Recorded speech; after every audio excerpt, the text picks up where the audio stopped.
Hello friends, welcome to the Isnia e-medical classes. Today we will discuss regarding care of vulnerable patients. First we will discuss about the what is the care we do for the vulnerable patient. vulnerable patients कौन होते हैं जिनको बहुत ज़्यादा chances होते हैं कि इनके अंदर कोई डिजीज़ कंडीशन जो है वो हो सकती है. Caring for vulnerable patient is an important aspect of health care.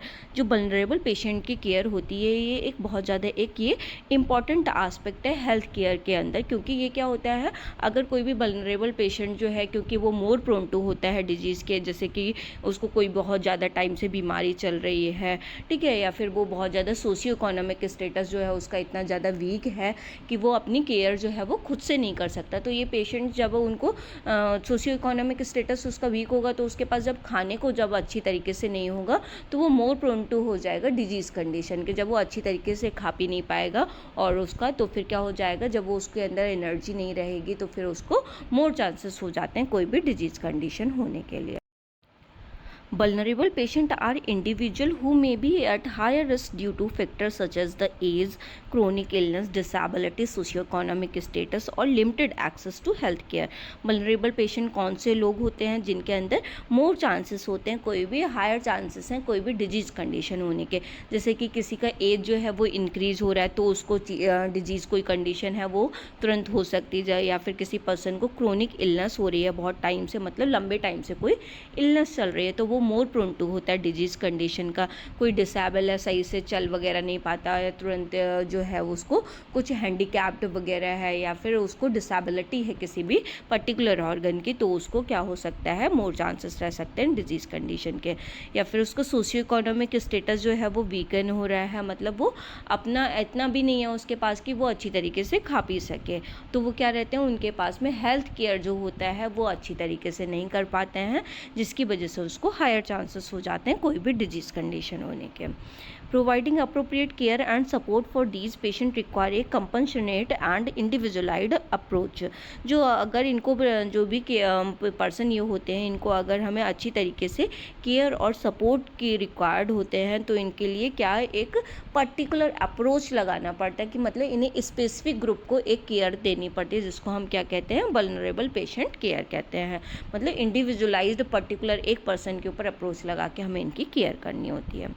Here are some key consideration for caring for vulnerable patient. यहाँ कुछ की कंसिडरेशन ऐसे हैं जो हम कर सकते हैं अगर हमें vulnerable patient जो है उनकी केयर करनी है. तो first one is the communication. Effective communication is essential when caring for vulnerable patient. हम जानते हैं कम्युनिकेशन एक ऐसी चीज़ होती है कि अगर हम किसी से बात करते हैं तो ठीक है, तो वो अपना जो चीज़ होती है वो अपने दूसरों को बता पाता है, जिसकी वजह से आधी प्रॉब्लम्स जो है वो कम्युनिकेशन से ही सही हो जाती है. ठीक है, तो ये एक कम्युनिकेशन एक इफ़ेक्टिव वे होता है कि हम वल्नरेबल पेशेंट जो भी है उसका जो भी प्रॉब्लम हो रही है उसको हम थोड़ा हद तक सही कर सकें. Take the time to listen to their concern, explain procedure or treatment in clear and simple language and ensure that understand the information being shared. ठीक है, अब हमें उनको क्या करना है, उनका जो भी वो कंसर्न जो भी शेयर कर रहे हैं, उनकी क्या प्रॉब्लम है जो वो शेयर कर रहे हैं वो हमें अच्छी तरीके से सुननी है. उनको जो भी प्रोसीजर उसके लिए रिक्वायर्ड होता है वो प्रोसीजर को एक्सप्लेन करना, उनको ट्रीटमेंट जो है वो क्लियर आउट करना कि कैसे क्या करके उसको फॉलो अप करना है, और वो भी हमें सिंपल लैंग्वेज के अंदर करना है कि जो भी हमने लैंग्वेज में एक्सप्लेन किया है वो ईजिली अंडरस्टैंडेबल हो. If language barrier exists, use interpreters translator to facilitate communication. अगर कोई भी लैंग्वेज बैरियर आता है, मतलब कोई पर्सन जो है लेमैन काइंड ऑफ है, वो नहीं समझ पाता है कोई भी चीज़ को, ठीक है, इंग्लिश नहीं समझ पा रहा, तो उसके लिए as per the comfortable language हमें क्या करना होता है, उसकी लैंग्वेज के अकॉर्डिंग हमें उसको एक्सप्लेन करना होता है, तो जो भी कम्युनिकेशन का बैरियर जो है उसको हम अवॉइड कर सकें. Next one empathy and respect. हमें एम्पैथी एंड रिस्पेक्ट भी मेंटेन करके रखनी है. Treat vulnerable patient with empathy, respect and dignity. हमें पेशेंट जो भी हम केयर कर रहे हैं उसके लिए हमें एम्पैथी रखनी है, रिस्पेक्ट रखनी है, और उसका जो भी राइट है, डिग्निटी जो भी है उसकी मेंटेन करके रखनी है. मतलब उसको हमें किसी तरीके से उसको सिंपैथी, एम्पैथी और डिग्निटी को हम नहीं करना है. Understand their unique needs and challenges and so compensation in your interaction. ठीक है, अगर हमें कोई भी पर्सन को केयर केयर कर रहे हैं तो हमें उसका जो भी उसकी नीड है, उसके चैलेंजेस क्या आ रहे हैं उसको नीड के कंप्लीट होने में, ठीक है, उसमें जो भी प्रॉब्लम आ रही है वो चीज़ हमें ईजिली अंडरस्टैंड करनी है और उससे ओवरकम करवाने की कोशिश करनी है। Recognise their autonomy and involve them decision making regarding their care. हमें उनका जो ऑटोनॉमी, जो भी उनका सेल्फ रिकॉग्निशन है वो हमें उनका पहचानना है और उनकी जो डिसीजन मेकिंग, जो भी डिसीजन वो सही तरीके से नहीं ले पा रहे हैं या फिर वो लेना चाहते हैं, उसके रिगार्डिंग हमें उनको केयर प्रोवाइड करनी है और वो डिसीजन मेकिंग करने में उनकी हेल्प करनी है। Next one, cultural sensitivity. Cultural sensitivity क्या होता है, जैसे कि डिफरेंट बैकग्राउंड्स के लोग क्या होते हैं, डिफरेंट जो होता है वो वेरी करता है, एज़ पर द कल्चर उनका वेरी करता है, ठीक है। तो समटाइम्स क्या होता है, हिंदू अलग बिहेव करते हैं, क्रिश्चियंस अलग बिहेव करते हैं, पंजाबीज अलग करते हैं, मुस्लिम्स अलग करते हैं।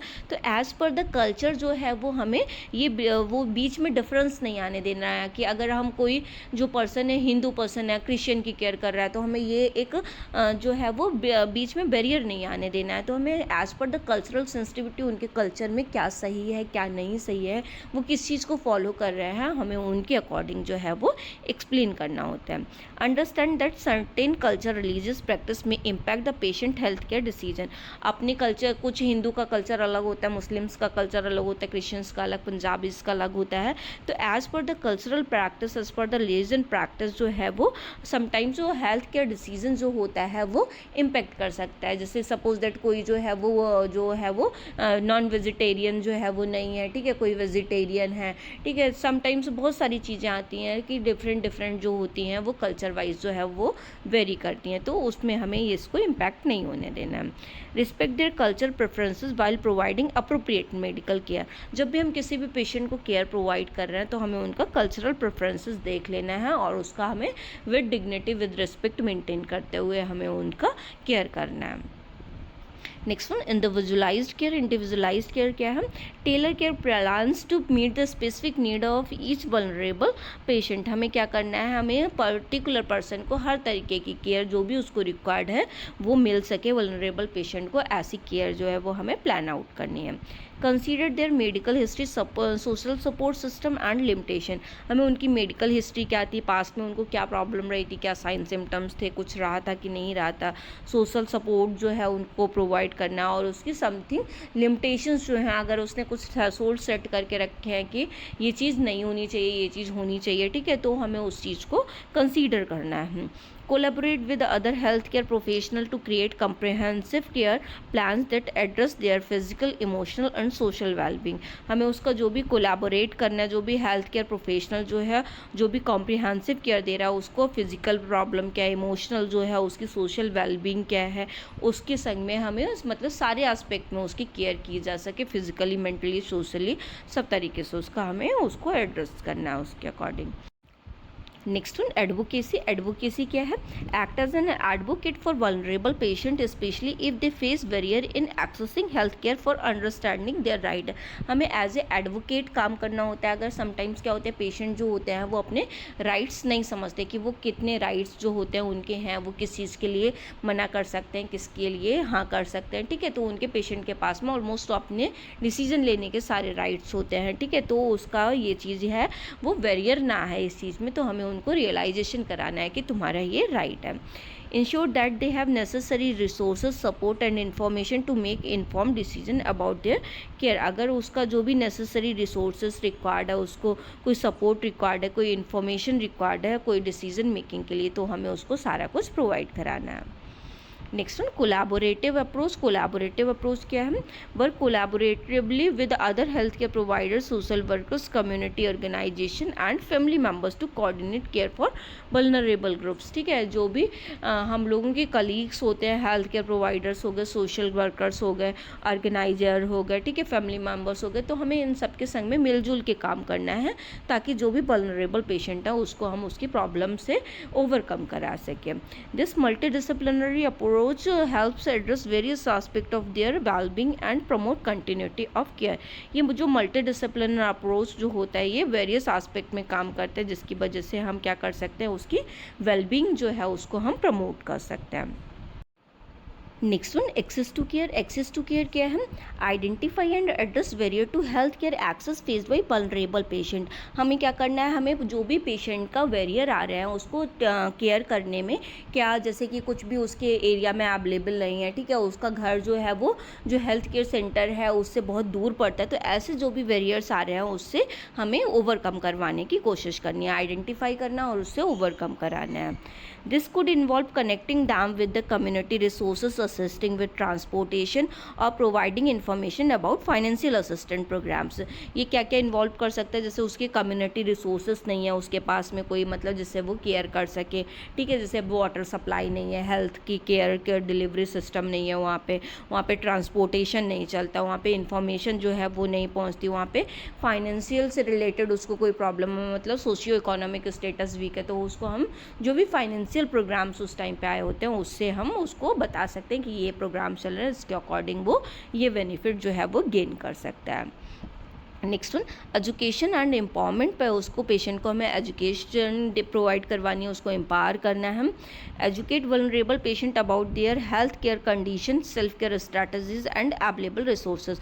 पेशेंट को हमें एजुकेट करना है, वल्नरेबल पेशेंट जो भी होगा उसके रिगार्डिंग हेल्थ कंडीशन, वो क्या सेल्फ केयर जो स्ट्रैटेजीज है वो फॉलो अप कर सकता है, और उसके एरिया में क्या क्या घर में जो रिसोर्सेज अवेलेबल हैं उनके बारे में हमें एजुकेट करना है। empower them to actively participate in managing their health by providing education tools and support for self management। हमें उसको एम्पावर करना है related to the active participation, और जो भी हेल्थ केयर से रिलेटेड जो भी प्रॉब्लम है उसको मैनेज करने के लिए, और उसको एजुकेशन जो है वो प्रोवाइड करवानी है, और उसका जो भी वहाँ पे एरिया में टूल्स अवेलेबल हैं उससे रिलेटेड, हेल्थ केयर सिस्टम से रिलेटेड उसको वो प्रोवाइड करवाने हैं, और उसका सेल्फ जो भी प्रॉब्लम आ रही है उसको वो सेल्फ कैसे करके मैनेज करना है, उसको हमें ये सारे चीज़ों से रिगार्डिंग एम्पावरमेंट प्रोवाइड करना है।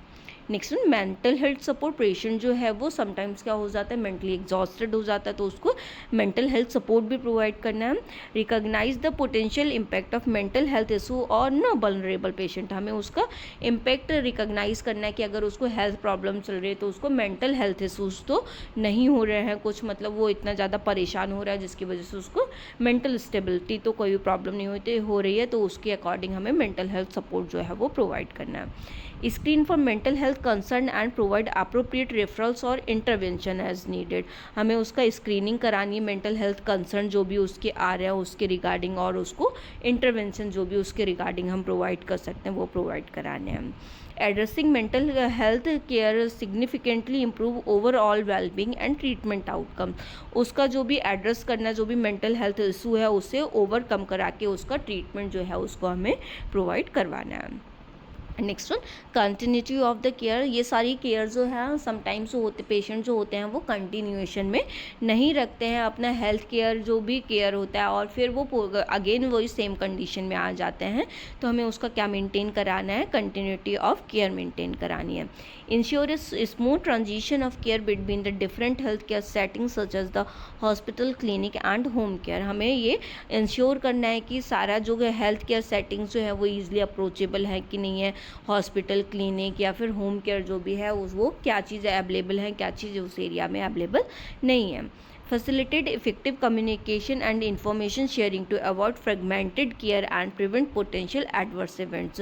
हमें कोई भी चीज़ जो है वो उसमें लेकिंग ना रह जाए, इसलिए उसका जो कम्युनिकेशन होगा वो हमें अच्छी तरीके से मेंटेन करना है, उसको सारी इन्फॉर्मेशन जो है वो सही तरीके से मिले वो मेंटेन करना है, और उसका कोई भी ये सारी चीज़ें, ये प्रॉब्लम जो होती हैं ये बड़े इवेंट में कोई चेंज ना हो जाए, तो उससे हमें उसको ओवरकम कराना है, और उसको कंटिन्यूटी ऑफ केयर जो है वो फॉलो अप जो है वो उसका मेंटेन करवाना है।